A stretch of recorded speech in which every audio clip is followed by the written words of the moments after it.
comment commencer la guerre. La première chose à savoir, c'est qu'est-ce que c'est la foi. Lisons donc ce livre d'Hébreux, chapitre 11. Or, la foi est une ferme assurance des choses qu'on espère. Or, la foi est une ferme assurance Des choses qu'on espère. des choses qu'on espère.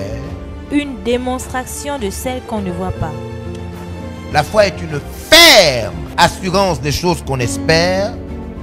La foi permet de démontrer. La foi nous permet de dépendre même des choses qu'on ne voit pas, mais qui sont réelles, comme Dieu, comme la personne de Dieu, les caractères de Dieu, la divinité de Dieu. La foi nous permet d'attraper des choses qu'on ne voit pas. Chaud parler colosso. La foi est une ferme assurance des choses qu'on espère. On nous dit c'est une démonstration. Donc la foi est capable de montrer, c'est-à-dire amener les choses qu'on ne voit pas dans la dimension visible. La première chose qu'il faut retenir avec la foi, c'est que la foi renferme 4 éléments. 1. Dans la foi, il faut savoir que dans la foi, 1, c'est une assurance. Donc dans la foi, quelqu'un va être très sûr. 2. Dans la foi, il y a la fermeté. Donc on va avoir une assurance, mais une assurance qu'on ne peut pas défaire. Une assurance ferme, basée sur un soubassement solide. On ne peut pas défaire la foi. C'est la raison pour laquelle nous disons que ce n'est pas la foi du début qui vous sauve. C'est la foi de la fin. Parce que vous pouvez commencer à croire et à la fin on se rend compte que vous ne croyez plus. Donc vous n'aviez pas la foi. La foi est une assurance ferme. C'est-à-dire la foi c'est comme un rocher. La foi c'est comme une pierre solide qu'on ne peut pas déstabiliser. Le fondement de la foi ne peut pas être remis en cause. C'est la raison pour laquelle la Bible déclare que Jésus est notre rocher. Donc quand vous voyez des gens qui croient et qui ne croient plus, ils croient aujourd'hui, après un an ils ne croient plus. Vous avez des femmes qui sont mariées à des hommes qui ne croient plus. Ça veut dire qu'il était chrétien, après il n'est plus chrétien, il ne croit plus. On dit non, mon mari n'est plus chrétien. Ton mari n'a jamais été chrétien. Jamais. La foi est une assurance quand on l'a reçue, quand Dieu nous a donné la foi. Parce que la foi vient, elle rentre en nous miraculeusement par ce qu'on entend. Parole certaine de l'esprit va être dégagée, ça va rentrer à l'intérieur de nous et une assurance, une capacité de compter sur Dieu va commencer. Et cette assurance-là ne peut pas s'arrêter. C'est impossible. La foi est une assurance ferme. Ferme.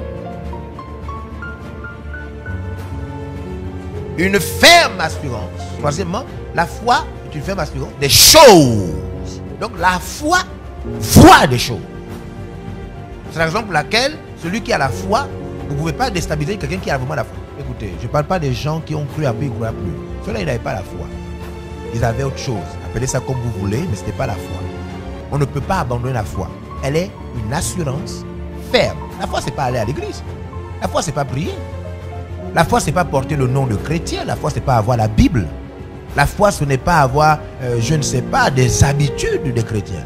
Non, la foi, c'est une ferme assurance ferme, solide, qu'on ne peut remettre en cause. Des choses qu'on espère. Donc la foi voit des choses, perçoit des choses. Donc vous ne pouvez pas, c'est pas dissuader encore, vous ne pouvez pas détourner, vous ne pouvez pas défaire quelqu'un qui voit des choses. C'est impossible. La foi voit des choses. C'est le livre de 2 Corinthiens chapitre 5, à partir des versets, chapitre 5 et à partir du verset 7, où l'apôtre Paul dit que nous ne voyons plus, nous ne marchons plus par la vue, mais par la foi. Regardez, Paul dit, nous ne marchons plus par la vue. Vous vous imaginez? Il dit, mais par la foi. Donc il s'agit d'une capacité de percevoir, une capacité de saisir, d'identifier, une capacité qui nous permet de remarquer, de prendre des informations, suivez-moi, des informations visuelles au-dessus de la vue. Regardez, oui, Car nous marchons par la foi et non par la vue. Mais regardez, Paul dit nous marchons. Marcher, c'est se déplacer. C'est utiliser ses jambes, ses pieds pour affronter l'espace, se déplacer, marcher. Paul dit, on arrête de voir avec la vue. Maintenant, on utilise la foi. Alors la foi voit. Sinon, pourquoi la foi remplace la vue? Si la foi ne voyait pas, pourquoi Paul met la vue de côté et il remplace la vue par la foi afin de marcher? Vous montrez que la foi voit. C'est la raison pour laquelle les parents qui ne sont pas chrétiens ne peuvent pas comprendre un enfant qui est chrétien, parce que l'enfant voit ce que les parents ne voient pas. Les parents disent que maintenant tu vas à l'église, mais vos choses là, mais parce que vous ne voyez pas. La foi voit. Pourquoi quand quelqu'un n'était pas chrétien, il ne comprenait pas sa femme, il persécutait sa femme? Dès qu'il devient chrétien, il comprend sa femme. Pourquoi? Et parce qu'il voit désormais ce que sa femme voyait et que lui ne voyait pas. Mais posez-vous la question, mesdames et messieurs, comment des gens qui vous persécutaient, des gens qui n'étaient pas d'accord avec vous, des gens qui méprisaient votre foi, dès qu'ils se convertissent, ils adhèrent, ils sont désormais comme vous? Mais parce qu'ils voient désormais ce qu'ils ne voyaient pas. La foi voit.